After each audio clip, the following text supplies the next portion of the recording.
Welcome to The Myth of Motherhood, a podcast by, for, and about moms and those who love them.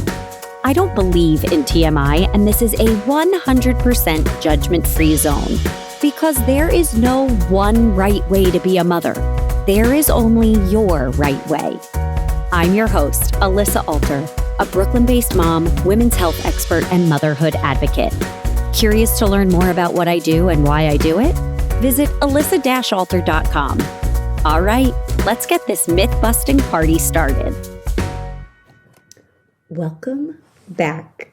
I am so excited to have you here, where we are going to talk about effing the shoulds and doing whatever the fuck we want. No, okay, maybe it's not just like doing whatever the fuck you want, but be actually like, effing these shoulds and the pressures that come from all directions in all facets of our lives, and instead checking in with ourselves and making our right decision, checking in with where is your vagina pointing, and remembering that there is no one right way, there is only your right way. And so when discussing something like this, obviously, I am thrilled to have Tricia Huffman, author of the book, F the Shoulds, right? This is literally what her whole life's mission is, right? Effing the shoulds while claiming joy daily. I mean, isn't that what we're all after? And she is also known as Your Joyologist, which, to be very clear, is not about negating, dismissing, or ignoring the like heavy stuff and the really real hard stuff that happens in life, which we get into today on the episode, but how we can still, even when things are rough, we can still infuse joy into our day. Now, Tricia Huffman, aka Your Joyologist, is a rock and roll roadie at heart and by first career. She talks about that today in the episode, and it is incredible. She now specializes in working with those in the public eye to keep them aligned with who they are and in integrity with their commitments, while also enjoying the life that they're living. For over a decade, she has been known for sharing real talk with heart, calling you to listen to yourself. Does that sound like somebody else? Me. F the shoulds and own who you are, because this is your life and it could all end tomorrow. Tricia is based in LA, where she is raising her strong-willed, independent, creative daughters and effing the joys while claiming joy daily. We can learn more about Tricia and her work at yourjoyologist.com. All of these links are in the show notes, and you can get her book, F the shoulds, do the wants.com. Get her book at the letter F, the shoulds, do the wants.com. She is so freaking cool and so relatable and so real. And she shares some cool stories about working on the road and how that experience has led her to the work that she's doing now, and really, modeling and being a living, breathing human example of what it looks like to F the shoulds and do the wants. And something I find really incredible in the conversation is that, and I've talked about this on here too in regards to my own work, is that simply because I know these things, right? Just simply because Tricia knows to F the shoulds and do the wants doesn't mean she's immune to feeling the pressure and the weight and the confinement of all the shoulds that are piling up on us daily. No. It's not about becoming invincible to that, although that would be really cool. It's about having the tools, having the awareness to understand, oh, that's what's happening here. I have some choices about how I can move through this and how I can live the life that I am meant to live. Enjoy today's episode. I am so thankful that you are here, and I can't wait to hear what you think. Now, remember, as always, I have got your front. I've got your back. and I've got your undercarriage. I said that out of order today. It's like I don't even know my own tagline. We're going to have so much fun today. I can't wait. Tricia, welcome to Myth of Motherhood. Thanks for having me. Oh my, it's a joy. I did it again. I did it again. I had to. It's right there. Before we dive in, I do want to ask you a question that I ask almost all of my guests. Okay. Which is, and I think this is, I'm excited for your answer, but I don't mean to put pressure on you. But there, I said it. Okay, it's out there. It's already out there. What is something that you put pressure on yourself to do perfectly or right? Oh. Okay. So I'm not a perfectionist. I've never really been. Interesting. And like even my first career was, I was really into sound. I want to be a sound engineer. I had no interest in recording because you have to like perfect something. I did live sound where it's like, here we go. Buckle up. We got to make it as good as can be. The show is on. So like, I can really see that. Like, I'm not a perfectionist. I'm someone who is very much like, just put it out there. Just put it out there. There's people like, you're going to have to keep evolving and doing that. So I was like, I don't know. I'm stumped. But one thing I realize that I will struggle with is explaining what the F I do or why my work is important, And so I will sometimes get caught up into like, I need to figure out the perfect mission statement, and I am not allowed to go in the world and talk about myself or my things unless I have the epic blah, blah, blah. And that's just BS. Like, it's fine if every person that asks me what I do, I say something different because they're all true. Like, thank you.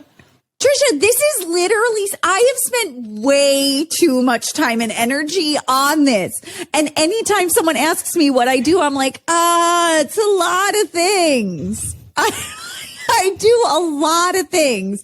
And that's why I say people call me the Amy Poehler of vaginas, because I feel like it's like the only thing that kind of like sort of like gives you some reference point and you're like, okay, so she clearly talks about vaginas, but is funny about it. It's like, yeah, and I talk about it. We do movement, but I also do this. And then it's so much. So wait, so like what, now I want to ask you what you do. And what you do all the things. Well, and so that's also, again, it's like, I could say like, let me list it out, like author, podcast host, coach, mentor. But when it is trying to get to like, like what do you do for people, or like, what's the point of like your work or your joyologist and stuff too? Again, it will shift moment to moment because it is a lot of all encompassing things. But I would say, again, I'm starting to like, I don't know, what is it? But, the real truth would be empowering people to show up in their lives as who they are. And it is effing the shoulds. I do a lot of work with people who, so this is where it also gets confusing in my own mind, whereas like, which one do I say? Because I do work a lot with people who are putting themselves out in the public eye. So I have work that I want to share with people, whether it's they're a singer, they're a podcast host, they're a writer, they're a coach of some sort. They're putting themselves out in the public eye to keep them grounded and connected to who they are and in alignment with themselves. Because we think once we figure it out and we start putting ourselves out there and we're like living our dream and we are showing up for ourselves, it's going to get easier. And a lot of times it gets more complicated.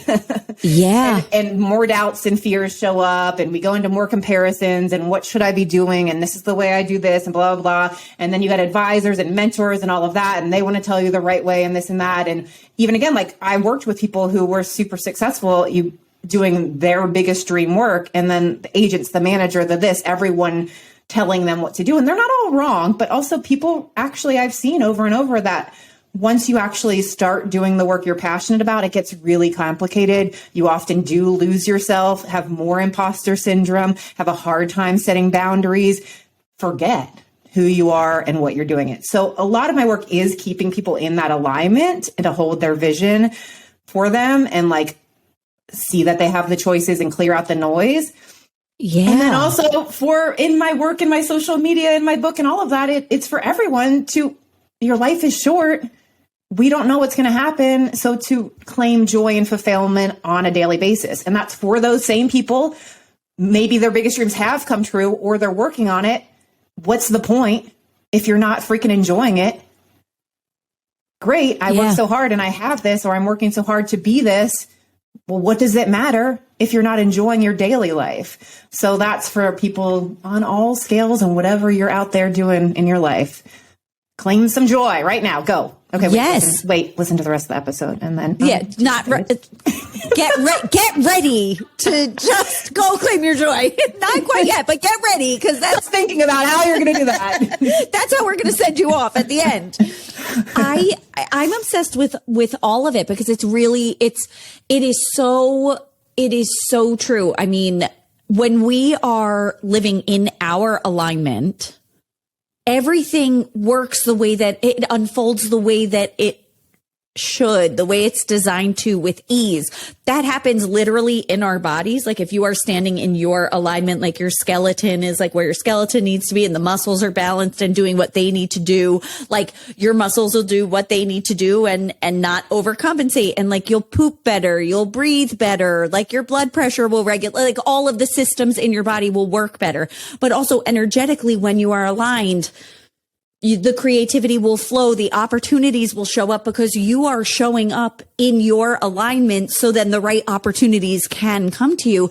But holy hell, you then turn your head to one side and you see someone doing something similar to you and they're maybe have the success you really want or the thing that you have created in your mind as like the sign of success. And you're like, they do whatever it is. They do this many reels. They have their hair like this. They have a marketing manager. They have a little, whatever it is. And then you're like, I got to do that stuff too. And then suddenly that's not yours. That's theirs. And there is no formula. There is no should. I mean, you should not be an asshole. That one I can stand by, right? Like, but all this other stuff, like you're saying, we have one life. It's all made up. Like, what is true for you? What brings you joy? What feels good and right to you? And establishing like that filter for all the input from the agents, the managers, the marketing people. All of these people have expertise. We love that. But you have to filter it. Yeah. And that's another thing, I'm like, oh, well, sometimes I'll say this, sometimes it's that. Like a big thing that I will also say is like, we are often programmed to go after things based on what we think it looks like. So, I'll be enough once I look like this, once I'll be successful, once it looks like this, once my career, once my bank account looks like this. And a lot of times we don't realize these things. So it's also, I'm very clear, like, this is not your fault. It's not you messed up. It's like, this is how our human brain and society has wired us. So we're like, next, what's next? And a lot of times when we're looking for things based on what it looks like, once we even get that, we don't feel it. We just then, oh, okay, well, I guess it's this. Oh, it's this then. Okay, I wrote the book, but now it's this. Or I reached this size, whatever. Now it's this, whatever. And so I am always guiding from, well, how does it feel? Well, what does success feel like to you? And that's a totally different thing. And when you get aligned with that, you can feel successful today, even if you did nothing on your to-do list and you haven't reached that big goal yet. And it's not like to give up on those things, but moving towards to the things you want from this place of like love and that you're already feeling it and not like, I will be that once I have this. Once my life, because usually it's also once my life looks like this to other people.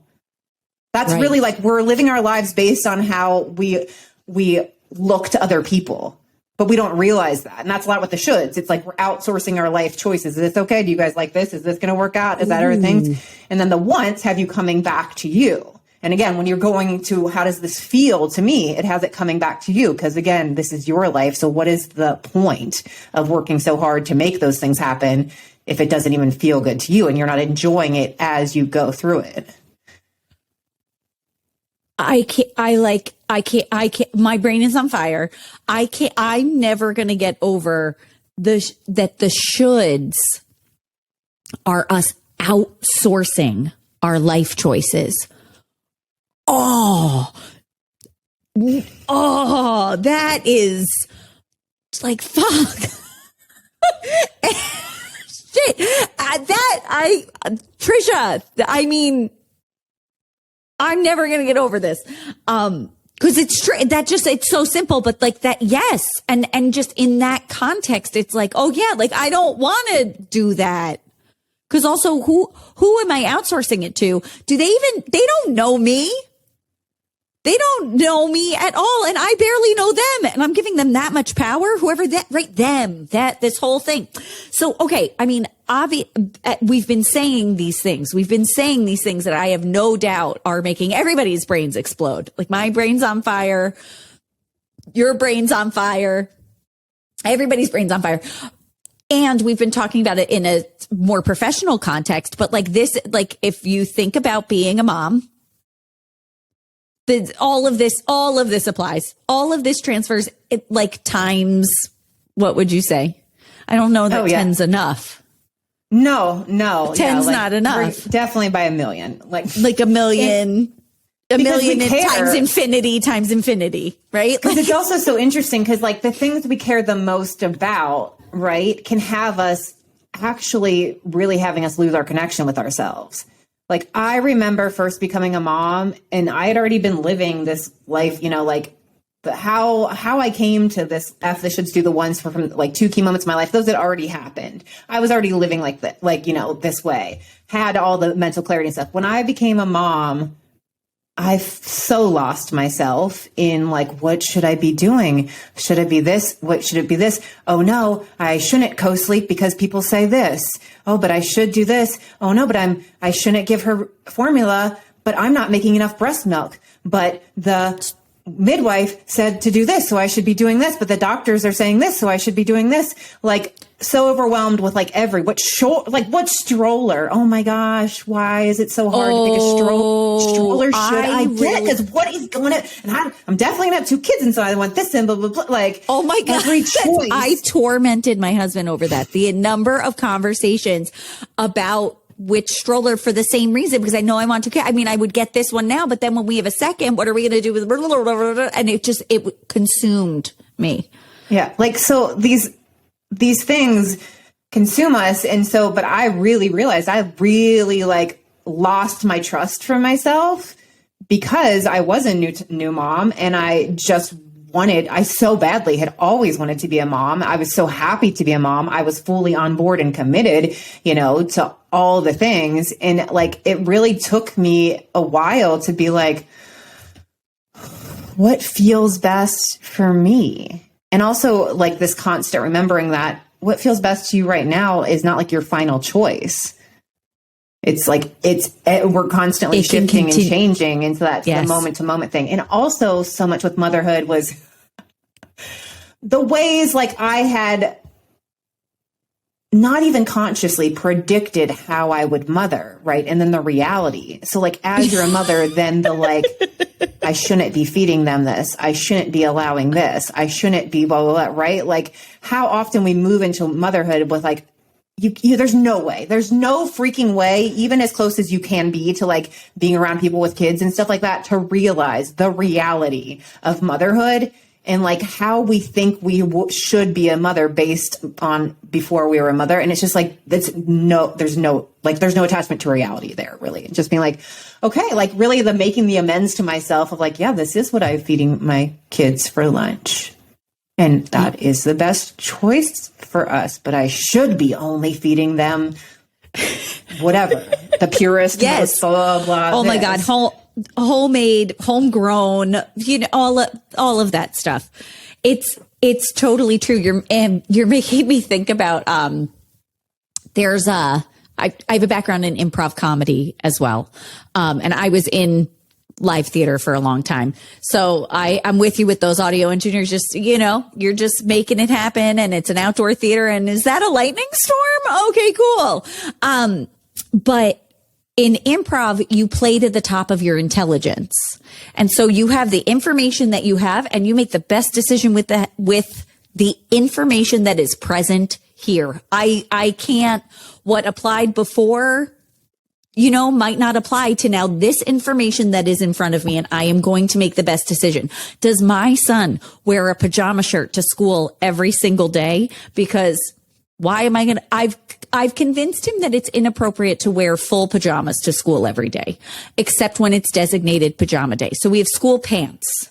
And that's also easier because then he has to put underwear and socks on. So we do the bottoms, but we do not change the shirt. Does sometimes he look insane? Sure. Does it matter? No, I'm not having that fight with him. He's 3. And also it's a cotton long sleeve shirt. Who cares? Right? But should I send my school? What am I teaching my son? Sending him to school in pajama shirts every day. I'm a terrible mom. No, I'm not. Who cares? And he feels really great about it. So you know what? I'm in. Yeah. And that's what happens. Like, when you said like, who cares? Like, am I a terrible, like the initial things that come up within ourselves is like, what are other people going to think? Like, I'm terrible. I'm making the bad choice, whatever.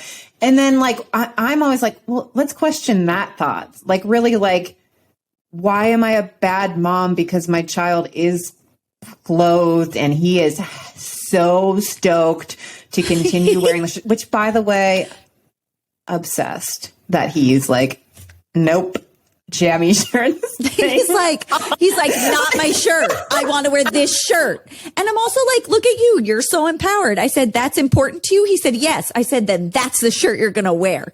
I don't even ask it. Sometimes I say, you want to wear your pajama shirt, right? Or should I get another one? And he's like, nope, this shirt. And I'm like, great. One day he said different shirt. And I was just like, I don't know. Okay. That's weird. Okay. I guess we'll wear one of your many shirts that just sit here. Yeah. I love that. Well, and so for me too, when I would have those moments and still have them, but I feel like I had more of them when my kids are younger. My kids are 5 and 7 now. But I can still totally have them. And it's more like what we're realizing that again, like it mostly is this, we come up with this, I'm a bad mom if I do this. And so then questioning like, do I really think that I'm a bad mom? Do I really think that I'm a bad mom because this, or because, my kids are eating chicken nuggets and French fries, or because like, whatever, like, is that the real truth that I'm a bad mom? But then again, seeing that a lot of that is not, it's based on what we are afraid other people may judge us for. And sometimes people do, some people might give you a side eye for, totally. Why is your kid wearing this? And so a big thing that I say in the book, and like the thought that helps me when the reality is like, sometimes it is just you judging yourself, thinking that other people are going to judge you. So like getting like, wait, okay, is this really what I believe? And do I want to believe this? Do I want to believe I'm a bad mom for this? No. Like that's a big question that helps me is like, do I want to believe this? Because in some ways, like we have some embedded beliefs that do like that want to keep us like, I'm never going to be enough. I'm not enough. Like that we're constantly fighting. And so you might not, it is part of you that you don't want to believe that, but it's part of you. And so just for me asking, do I want to believe that? No, is a really freeing thing. Yeah. But so for the judgment thing, when sometimes there are people that judge you, like, when I have 2 rambunctious kids out in public, especially when they're younger, and like just the fact of children and they're out and I'm the world to contain them and not, people are unhappy about children, which I'm still constantly shocked by. Like, what? Like, like seriously, like, especially when nothing's happening, but realizing that a judgment can't have power over me unless I believe it to be true. Ooh.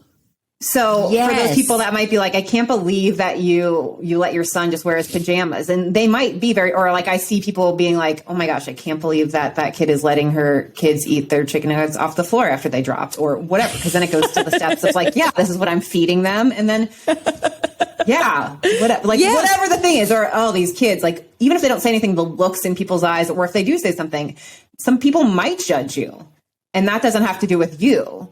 That's them. So then seeing like that judgment can suck. It can be painful. It can be annoying, but it doesn't have power over me unless I believe it to be true. So then I remind myself, I believe I'm a good mom. I believe I'm doing the best that I can, that to can contain my own sanity and my children's livelihood by allowing them to wear pajama tops and eat off the floor. Thank you. Yes. 100%. The 5-second rule is real.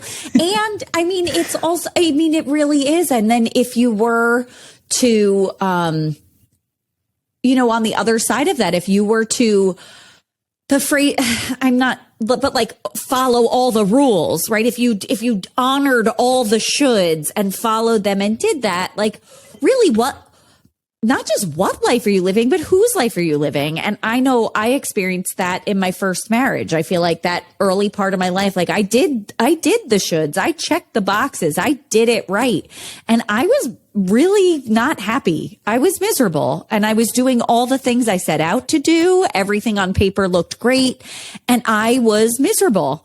And then I was like, what is this? This is not like, I didn't feel like I made these decisions. Like these aren't I made them. Yes, I did. I have to take responsibility for that, but like they weren't mine because I wasn't aligned. I wasn't in alignment with myself. I was in alignment with what it was going to look like and what I was supposed to do. And it was from that point on, I mean, that's when I fucked the shoulds. And I was like, I'm doing what I need to do. And I'm going to also do just like not that stuff. Like if something comes up and it's that, I'm going to do not that. Like that episode of Seinfeld where, George is just like, I'm going to take whatever my first impulse is and do the opposite. I was kind of like that, but it worked out. Wow. But yeah, no, it's true. I mean, that's the thing. And like, there's so much information out there and, you know, like back to like when I was like first the mom and like feeling like I was losing myself. Like I said, it was like a lot of it was coming from a good place. Like I really like care about my child, obviously, and I want to be the best mom I can be. But I was getting so overwhelmed by what is the right way, what is the best way, you know, which are then the shoulds, that it also, I wasn't attached to like my reality because, you know, my energy, my capacity, whatever. It's like, you want things to be this perfect way of how this, but like, I'm doing all of the things right. And I'm not making milk. And it was like a sort of thing where I would never judge anybody else for formula. Like 100, I'm not just saying that. I was just like, yeah, but I'm like committed to like, yeah, like I'm happy to have this baby on my boob 24/7 and I'm taking all the herbs and stuff like that. Like I get it. Like, but like that my body like wasn't making it. It's just like, but it felt like, but the right way, the best way that I had chosen also, because I had chosen that. My want was, I want to only breastfeed. And then that wasn't working out. So like what am I doing right now? And I was so stressed out about it also. And I wasn't taking care of myself. So a lot of times we're so wrapped up in the shoulds, we're not actually taking care of ourselves and being present with ourselves and our needs. So it doesn't even make sense. Like I was not taking care of myself when we're so overwhelmed with doing things the right way, the best way, whatever it is. You're not really being the great mother, the great wife, the great best friend, the great employee, because you're not actually really present to what's going on because you're just trying to figure out the right best way to like, you know, to do all the things instead of being present with what is the reality right here?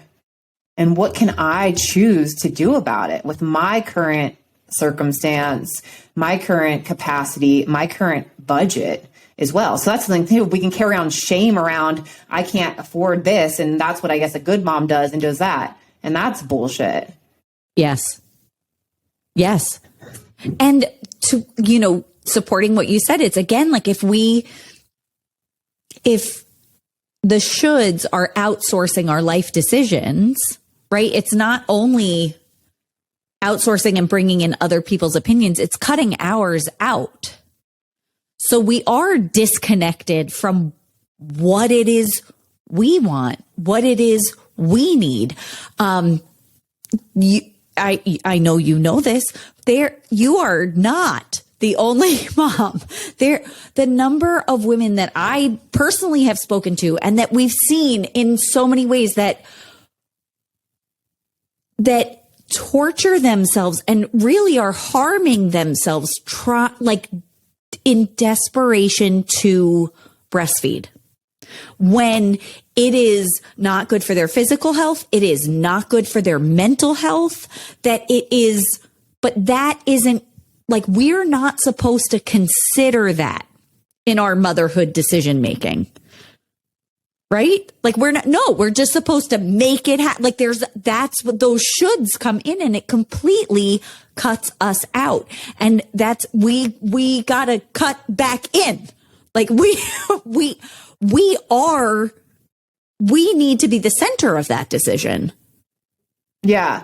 And that choice, so I ended up supplementing for my first daughter and needing to like feed her food early, like 4 months, which I had never heard of at that point. Like now I'm hearing a lot more about these things.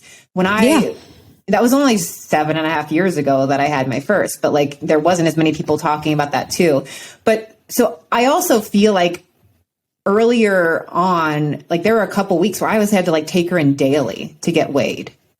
She wasn't losing weight, but she wasn't gaining weight. I had people come over to look at the latch and everything. Everything is good. My doctor from day one is trying to get me to supplement, but no, the whatever lactation consultants, all of that. Well, you're fine. Just do this. All the blogs, just drink your water and take these herbs and just keep going. Nope, you can't supplement because then you're going to mess it up.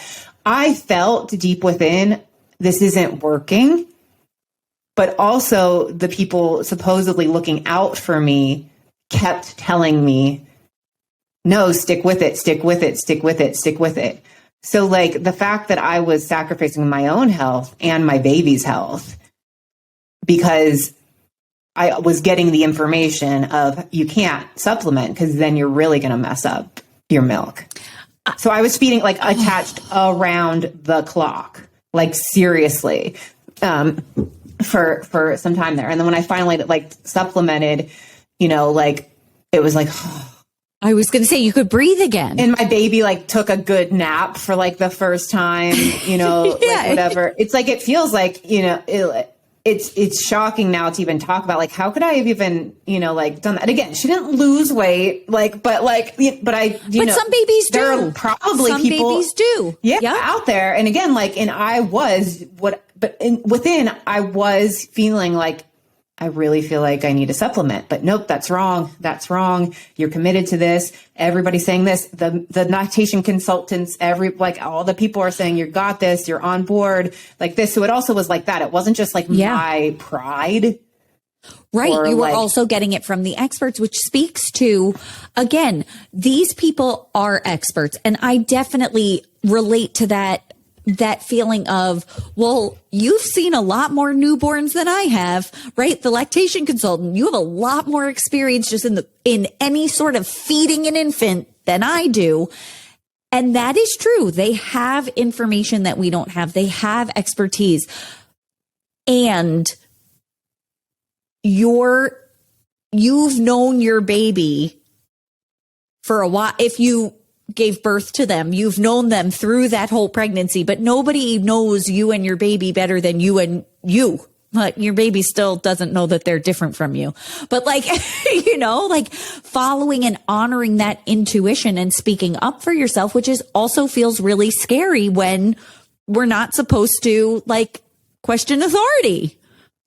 Yeah, I mean, and that's what it's like. I wish it had been handled differently from all the things, because my doctor felt like very much like, you need a supplement. What are you doing? You need a supplement. Yeah. And then my lactation consultant was like, you're doing great. You're doing great. You guys got to do this. There was no like, how are you feeling? And it's going to be okay if you need to supplement. It's better for your baby's health and your mental health if the baby is fed. Well, I mean, like, so seriously, she, like that too. So, but like I said, I felt deep down that like, this isn't happening. I do need to give her the formula. But like, at the same time, I was so locked into like shame around it. And the experts are telling me, well, again, my doctor was not, but the experts on feeding a baby with the milk that you make. Yeah. We're saying like, no, absolutely not. Like, that was the message I got. Absolutely not. You're going to mess it up worse. But within, I really was like, I know that I know that this isn't like something is wrong here. This was like, So then how did that show up with your second? So my second, I had never had any milk issues. What I now feel like, who knows what was going on, but what I think the first time motherhood stress I wasn't drinking enough water. I wasn't eating well. I was so worried and happy, but like, I was so happy, but that lens is like, again, what am I doing constantly while I was breastfeeding, Googling, how to do this, articles, this, sleeping, whatever, like trying to look for all the information outside of myself on how to be a mom. What does this mean? The feeding, let me time the feedings, let me do this. There was never not time if I wasn't nursing that I wasn't on my phone looking for an information about how to be a mom, how to be a good mom, what I should be doing. Like that is the absolute truth. And with my second, I had an almost 2-year-old. We were moving at the same time, like it needed to be, we were getting like the place we were renting, we were getting like kicked out of because they wanted to rent it to somebody they knew. And we needed to find a new home, like a very stressful time. Cool. But I knew I had to take care of myself. So I was walking around breastfeeding, drinking water, making sure I had food, like whatever. I prioritized my health, even with a toddler and moving in stressful situation. I never had milk issues with my second. I think, not again, this is different for everybody, but for me, I think that I had milk issues with my first because I was so stressed out about being a mom, the thing I so wanted to be. And I loved it. I absolutely loved it. Like I loved the newborn. It wasn't like, oh gosh, I know about being a newborn. No, like, but that, because I know some people don't like the, like newborn stage and whatever, like so freaking happy to have a baby, obsessed, but so like, I have to do this the right, best way. Well, and the second time around, you had that alignment, you had that grounding, you had that centering to help guide you to make your decisions. And that's, you were talking about with the first, like, and I get it. I relate the like looking outside for the answer, which made me think about, again, like how we the beginning of our conversation when we were talking more about like the professional side of things, where we keep looking externally. And I mean, obviously there's a balance between this. Nothing is like this clear cut, black and white, that, but like there are answers inside you also that are of equal or greater value than anything you are going to find outside. And it's when we're connected to that, we can then filter that information and say, like quoting, the goddess that she is. I don't know why I said goddess, but I love her. Amy Poehler, like, good for you, not for me. And it doesn't, and also having that perspective of, if that works for you, I love that. I know that's not going to work for me. I'm going to do this other thing, but you shouldn't do this thing that works for me because it's not going to work for you. You do the thing that works for you.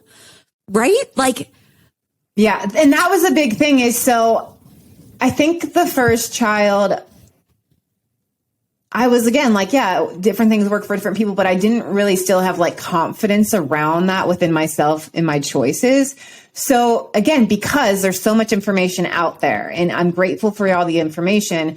So if something would happen, like I really did go into motherhood thinking babies sleep a lot and they just like fall asleep all the time on their own.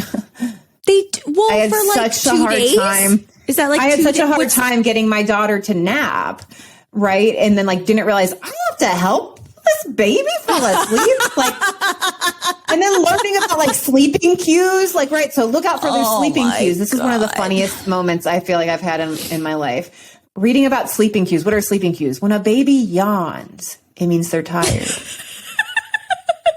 Not gonna lie, like I was like dying, like, yeah, how do I miss that? Because us as adults yawn all day long and we don't listen to our own sleeping cues. Like, yeah, when you yawn, yeah, you're tired. Like it was like, oh the baby, my God. Put them to sleep, put them to sleep, go, turn on the noise machine, do the balancing, whatever. And I was like, remember being like, no, right. But it's totally true. It's like yawn. like literally we need a reminder that a yawn is a signal for sleep because we are so conditioned to just like ignore that very clear signal. I need to go upside down and invert myself. Like how do I reverse this yawn? How do I undo this? Yeah. And it's like the baby's hungry. You'll hear their stomach growl. And it's like, well, I ignore mine all the time. Like I'm intermittent fasting. I don't know. Like we are just so conditioned to ignore these basic cues that it is, then you're like these reminders of like, these are basic cues from this operating system that we need something. And that if we honor them, we'll be successful, which again, like you're saying, then you had a second kid and you were like, I'm going to honor the signals. Yeah. I know what these signals mean and I'm not going to override and ignore them. I mean, we are, because these babies wake up every couple of hours and it's real annoying, but I'm also then going to take that into consideration when I am planning my day. Yeah. And so also what I saw is, I mean, this is motherhood or not. Again, like in those early choices where I wasn't confident enough, it was really like that I was judging myself, right? So I had a hard time feeding her. I had a hard time getting her to nap. And your baby, your baby's only going to nap on you, or they're not napping in a crib by themselves. Like, this, like whatever. So like, I'm a bad mom. So it's like in this judgment of that. When the second Kim came along, like most of her naps she's in a carrier on me. Great. That's what we're doing. That's what works for us. So it's like, in that first motherhood, in the first year or so, I really was like struggling with the judging myself, because things are not going the way I think they should, or the way that all the information says how she should be napping, how she should be sleeping. No, not in that thing, not co-sleeping, not this, whatever. So even when I was making the choices of like, fine, she's asleep on me, then let's freaking roll with this so that I can fall asleep. Then a part of me would be like, but this is wrong. You're not doing it right. And so that's the thing, like even as adults, right, as a rest, a lot of times other people, I don't struggle with this, struggle with allowing themselves to rest. I got to do this first, or let me clean the house first, or no, I have this, and blah, blah, blah. Like they have to like earn the rest, right? Like they feel guilt or shame for resting. I don't struggle with that. That's awesome. How? Like, what's the secret? Have fibromyalgia your entire life, and so realize that you have to prioritize your health. I think that's the secret. Like I've been in pain my entire life, so I learned how to take very good care of myself. And then I'm like, what do you mean you have to like rest and take care of yourself? Or else, how do you function? How can you be alive if you are not prioritizing your own well-being? So this is one benefit true of chronic that I learned. But anyway, so realizing, but when you're in that, like, right. So let's say you are trying to, all right, I'm going to have I need to rest, whatever. But if you're feeling shame about it and judging yourself, then you're like not really getting the benefits of the rest, because you're feeling 100%. Like you should be doing something else. I shouldn't be resting. So like I said, I remember in those, even when I was making choices and feeling like this is what's best for us, I still was really living in that judgment of myself that I'm not doing things right and feeling shame. And so it took time to really get comfortable and confident. And then, like I said, by the time the second Kim came, then that became so much easier to be like, yeah, this is what works for us. And also this is my choice right now. That doesn't mean that that's, what we're going to do forever. Like, yeah, she's co-sleeping for these, whatever. And then she didn't forever. And I was like, okay, I'm done with that. So now we're moving on to this. Or like, oh, sleep training. Oh my God, do you sleep training or not? You're the devil if you do. You're the blah, blah, blah. Like, again, like there's so much stuff that can seem very like it's this or that in motherhood. And like realizing really you do have to figure out what works best for you and your family, and like not having judgment for other people. That's also now in that first year of motherhood too. I'm like, I do not understand I was just going to combine shame and guilt there. I didn't mean I love that mom shilt. What did I just say? Mom shame. And like, like it's so interesting how mothers will be like judging each other's. And for me, what that usually comes from is because they're not comfortable and confident in their own choices. Yeah. And so then we end up judging other people. Well, this is the right way. Well, that's not the right way, whatever. And I'm just like, let's drop that and just be like, hello, you're surviving. This is how I'm surviving. How are you surviving? Yes. Like, I'm proud of you. Whatever you gotta do. Gotcha. Cheering you on. I see that kid that is throwing a fit because I don't know why. And I know it's not your fault. I got you, like, 100%. And like, it is, those judgments are coming from everyone's insecurities, because we're all feeling the pressure of that shilt, those shoulds, the shoulds and the shilts. Something I wanted to ask you referenced, you mentioned that there were like 2 life events before becoming a mother that you are already effing the shoulds. And we don't necessarily need to go in depth into those, but like how, I guess a little bit like, sort of what were they and how did they get you to there? And then how did we get it? We lose it. We get it again. Do you know what I mean? Yeah.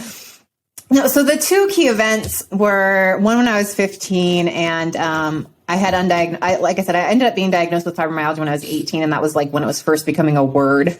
Yeah. So there wasn't much information, but so I really had all sorts of, undiagnosed stuff that was hard to trace. And I went to all sorts of specialists and, I didn't feel good in my body, but also, being a teenager and just life in general. Like I realized I would say like I felt like I had this strong desire to both fit in and stand out. But now when I'm looking at it deeper, it was like I really just craved being accepted. I really wanted to be accepted. Oh. But at the same time, I was so afraid of not being accepted. So yes, I really wasn't being who I was. Like I remember everything being such a like weighing on me, like, I know the answer to this question. Do I raise my hand or not? Because what does that mean about me? Does that mean I'm smart? Does that mean a good thing? If that mean I'm a goody, like what does that mean to other people? Because I just wanted to be accepted. Right. Yes. And by the way, like I had tons of friends. I had everything going for me. Like I wasn't alone or whatever, but just like this feeling. Like, whether you were or you weren't, that's irrelevant. Like, this whole experience of that and that being the lens. Like, what's your favorite song? It's like, oh God, what is it supposed to be? What's the best answer? What's the coolest song right now? Like, what does that mean about me? Like, again, it's like, what does it mean about me if this is it? Like, really, my brain would constantly, which as adults, this happens too. Like, what does this mean about me if I say this, whatever? So trying to figure out what I should say, what I should do, that would be accepted. And so it's like I really had this deep craving to be myself and really was aware of like the bullshit of life. Like I would see like my parents were unhappy and they fought all the time. It seemed like most adults were unhappy. So a big part of it too was like, well, what is the point of all this? And at the same time though, I was playing the game. Like, okay, like that, Yeah. And so when I was 15, because of all the physical pain and like and just everything, I really felt so alone, even though I had everything, and I had good friends. Yeah. I often thought about ending my life. And so I had this I didn't sleep well again because of all of the issues. So I really had like a meltdown moment and was like, I'm either going to go through with this plan that I have. And if I'm really close to that, then it's interesting how sometimes I can tell this story with no emotions and sometimes I'm really right there. Yeah. If that's so like a real choice for me, what if I tried life a different way? And how I'm saying it is obviously not how it came up in my mind, but I basically made the choice that day that, I was going to try to care more about what I thought than worrying about what everyone else thought about me. Because I saw that, again, I couldn't do anything about the physical pain at the time, but I was causing myself so much mental pain every day by trying to weigh out all these choices and who I should be.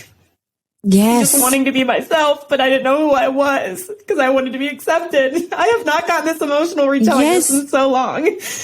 You are in a safe space, and this is this is interesting. That's how it works. That's what happens. Yeah. So I did. I was like, okay, I'm going to try this. I'm going to try moving through my life, caring more about what I think and what feels best to me than what other people do. And so again, trying because I knew, and it's like, it's a struggle to this day. Yes. Because again, I realize we're wired to like, what does this mean about me? What do they want? What does this look like? All of that. Yes. But so I did start that at 15 and it changed my life. And that led me to pursuing my first dream career, which was a live sound engineer, which I didn't know anything about. I just know I loved music and I loved going to concerts. And I was just really committed. Like I made that choice to not just be alive, but to live my life. Yes. And so that is like a daily choice I'm still making. That is, again, it's easy to lose that. And at every stage, things are going to be thrown in your face to challenge that. Yeah. And so I made my biggest dream came true, and I was touring the world with like icons. Like I did sound for Dolly Parton. I toured with Dolly Parton and made sure that her microphone pack was in her wig correctly, and that she whatever she heard on stage was through me. And I was 25 years old when that happened. So I like made it to the top. By the way, Yes. there's not very many women that do that work No. as a live sound engineer. So it really was, and that taught me lots of life lessons, and they're in the book too, of like really like, again, like one of my biggest quotes that I live my life by is no one can make you feel inferior without your consent, which is an Eleanor Roosevelt quote. So that like really carried me through. Anyway, so I was living out my biggest dream, working for these people who were living out their absolute biggest dreams. Yeah. And my dad died suddenly. And that shook me more than anything I ever expected. Like I really didn't understand grief or loss. And it really shook me up. And it made me want to shake people to be like, you're alive. Why, like, live your life. Like, why, again, like, I just felt like no matter where I went in the world, people did not look happy. And I get it. Life is hard. Life is unfair. Life is painful. And also, you could die tomorrow. My dad slipped on ice and got a concussion and died of hypothermia. So like just FYI, you could, like, you don't know. Literally when people are like, you could step off the curb. Yeah. Yeah. So I think that also was just like, so it really woke me up. And then again, I saw like, what are we all doing? These people that have it all. They buy the same shoes over and over because they forget they have them. They're going on private jets to islands. They like have screaming fans everywhere. Like that's one of the first people that I work with did that, and I loved her for it. I have You're like, I actually am the same size and you already have these. I'll take the used ones. I'll take the worn ones. You get the new ones. But like they even had like good relationships, you know, too. Like there's a lot of toxic stuff out there, but I really was seeing also the best case scenarios, and like still, but like, man, they still have to struggle with all of these human conditions and doubts and fears and comparisons. And am I this enough? And getting so many requests constantly. And also seeing that living your dream is hard work. Like, again, it made it overcomplicated. So I ended up giving up my dream as a sound engineer. And I didn't know what I was going to do. I just was like, I'm done doing sound. And I was supposed to be on tour the entire year. And I said, I don't know what I'm going to do. I just really need to wake people up to living their lives. And I had no idea what I was going to do. The only thing that came to me was to give up the word should. And that made no sense to me because I did not think I lived a life of shoulds.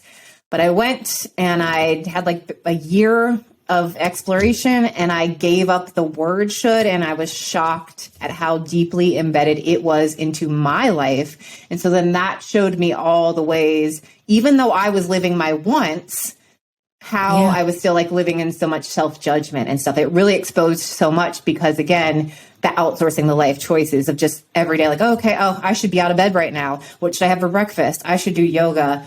Oh, you know, so-and-so needs help this weekend and I don't have a job, so I should help her, but I don't really want to. Like, so really just paying attention to that word, I became so mindful of what I was thinking and feeling and believing just by paying attention to that one word. And then this was over 10 years ago, I gave the word up.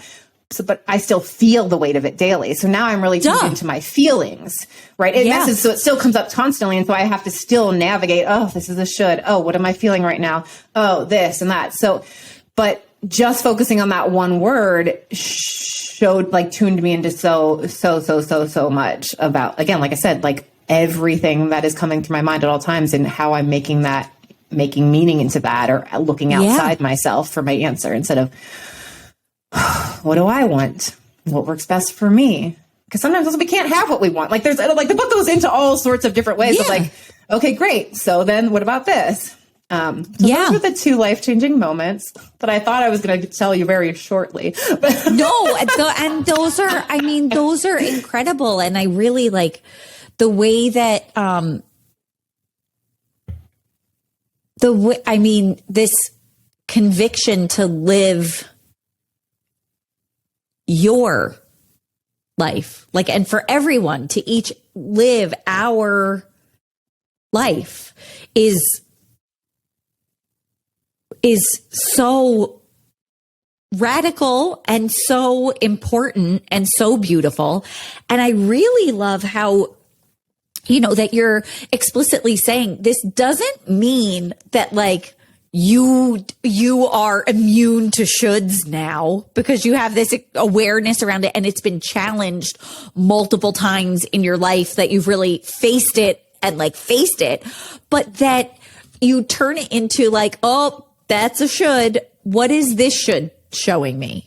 What does this should have to say? And being curious about it and what that curiosity then reveals. Yeah. The subtitle was almost going to be get curious about whatever. It's get clear on who you are, what you want and why you want it. But that's not like a big, this is who I am, period. This is why I want it. It's like in the moment of like, oh, what's going on here? So it is getting curious about my thoughts and my feelings and then questioning them. Like a lot of what it's like questioning, oh, well, why do I believe that? Oh, well, why do I want that? Oh, where did that come from? What did that think? And seeing it's a lot of times not ours. And again, it's a lot of also self-compassion that this is the human experience. And we get so down on ourselves because we haven't like mastered something like yet or like whatever. And it's like, no matter what you do, like that's what some of my like favorite books are the like, you get everything you want. So a friend gave me this one years ago after the ecstasy, the laundry. And it's about like, these like Buddhist monks or these people that are really on the like path to ecstasy. And then they achieve it and they still have to like do their laundry and clean their homes and like, It's like, even the people that like give up everything, I don't have this, like, let me like be one and meditate all day or whatever, that it's like, and still you can reach that like highest level of whatever it is. And you still have to do the laundry.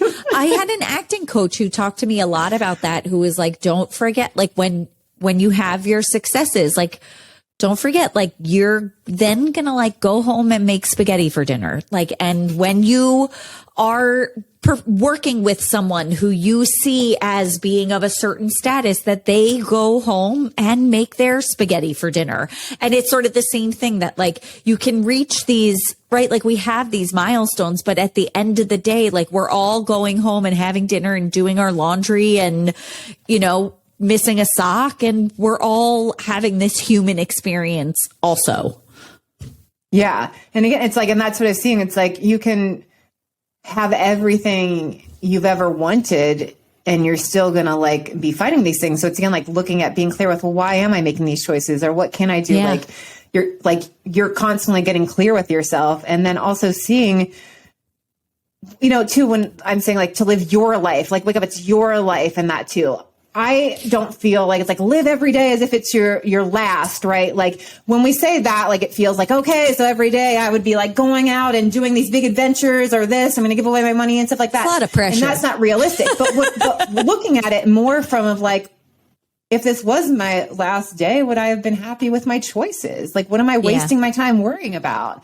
What am I, oh, because I chose to do this instead of that, but so-and-so's doing this. And so that where it is really coming back into moving through what feels best to you on that day. And also not holding yourself committed to yesterday's version of you or this, or what I thought I was going to be like, this is what feels best today, like that. And so like, how can you like find joy in enjoying your life is like, you feel great about your choices. Like, yeah.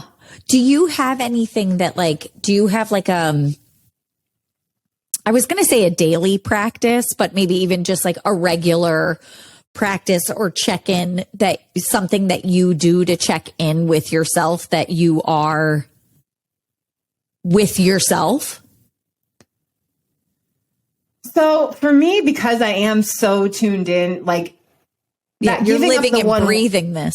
Yeah, like giving up that word was like such a big game changer in mindfulness. And so, like I said, with that, then I notice my feelings.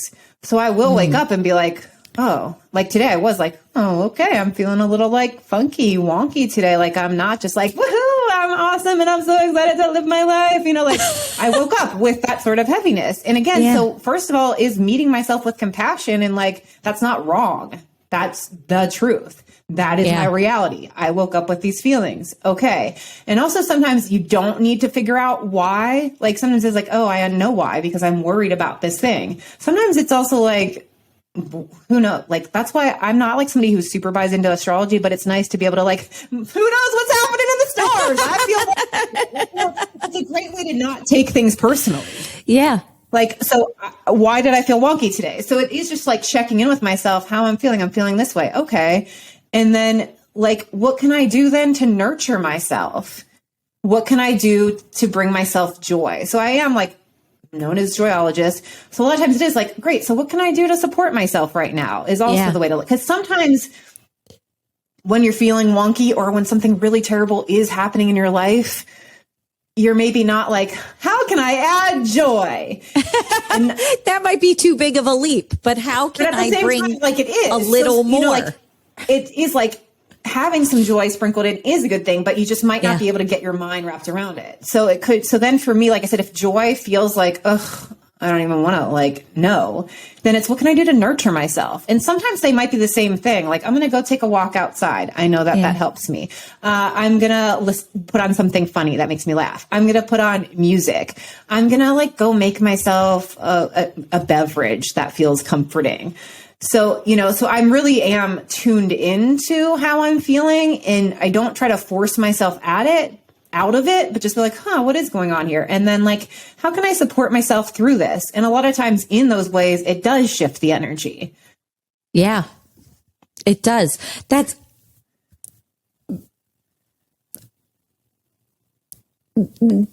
I mean, I think, I'm like trying to say three things at once because I feel like what you're describing though, this type of just of presence with ourselves, right? Of like being with ourselves, of not shooting on ourselves, not judging ourselves and just honoring it. And like, okay, so what do I need in this moment? Like that is how you can start to F the shoulds. So maybe step one, so that could be like step 1A, because step one, I think really is just notice, like removing should. And so maybe that's something we accept as a challenge for just like today. Yeah. Well, I mean, you're doing it every day, but for us novices, for us, you know, for the beginners, just notice your should. Let the shoulds go today. Notice them. Don't get mad at them. Ask them questions. What are you doing here? Who sent you?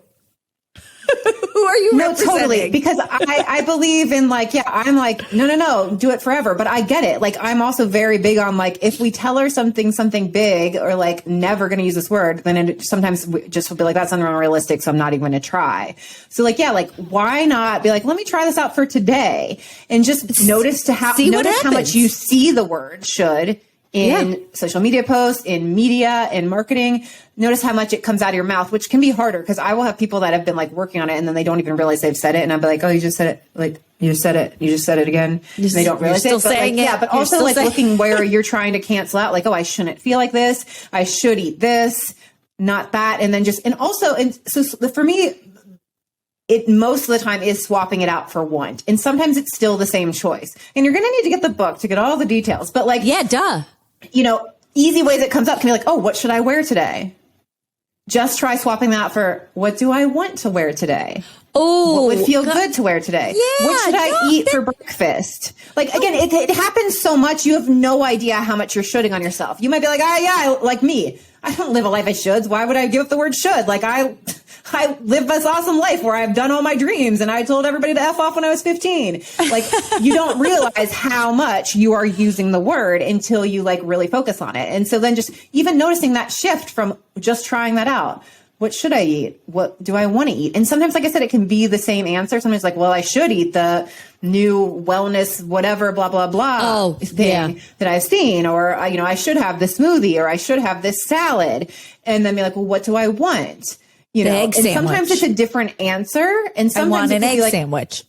Right. And sometimes you can be like, okay, well, why do I think I should have that thing? Right. Is it just because other people are telling me I am? Or is it like, Well, I do know that when I have this green smoothie, I do feel more of this. So, okay, well, what if I have a smoothie and the egg sandwich? Or, you know what? Yeah, I do want the smoothie because I want the rings. They're like, yeah, I feel like I should have the green smoothie because it does those things for me. But also right now, I know I want the egg sandwich.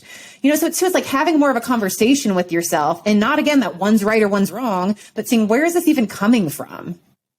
That I'm thinking that this is what I should do. And it might be because I have to use it daily. Like writing the book, I would have to be like, I would feel myself, I should be writing right now as I'm writing the book after shoulds, right? So then I'd be like, okay. So, like, oh God. Inner voice. So then I would be like, well, why do I want to write? Right? Oh, because I am committed to this. I want to get this message out in the world. Like just also like, why would I want to do that? Can then motivate me to actually do the thing. 100%, because it's recontextualizing it. It's not, if the shoulds are outsourcing it, right? The want is from inside you. Is insourcing a word? I love it. We'll make it. But yeah, and that's what I'm really seeing. It's like, I want people to get that it's sort of like, I sort of have made it as if should's a bad word, but really it's sort of just seeing that it's a yield sign that is like to make it see that when there's a should, you actually have a choice. It seems like when we see a should, this is it. Yeah. You should be doing this. And so I'm trying to reprogram when you see the should, you have a choice. You have a choice. What do you want? Loaded. There's information there. Take a moment, take a pause, get that information, and then proceed. Yeah. And like, so, and then seeing that you have a choice. So which one do you want to choose? So even if it ends up being the thing that originally showed up as a should, not the one, then you're saying, okay, yeah, I'm choosing that. And you approach it from a whole different energy. Right. This is my choice instead of, I'm doing this because I should, because it's the best way, because so-and-so did this, because blah, blah, blah. A lot of times we're like living in resentment and guilt and shame and all that stuff because we're doing the shoulds.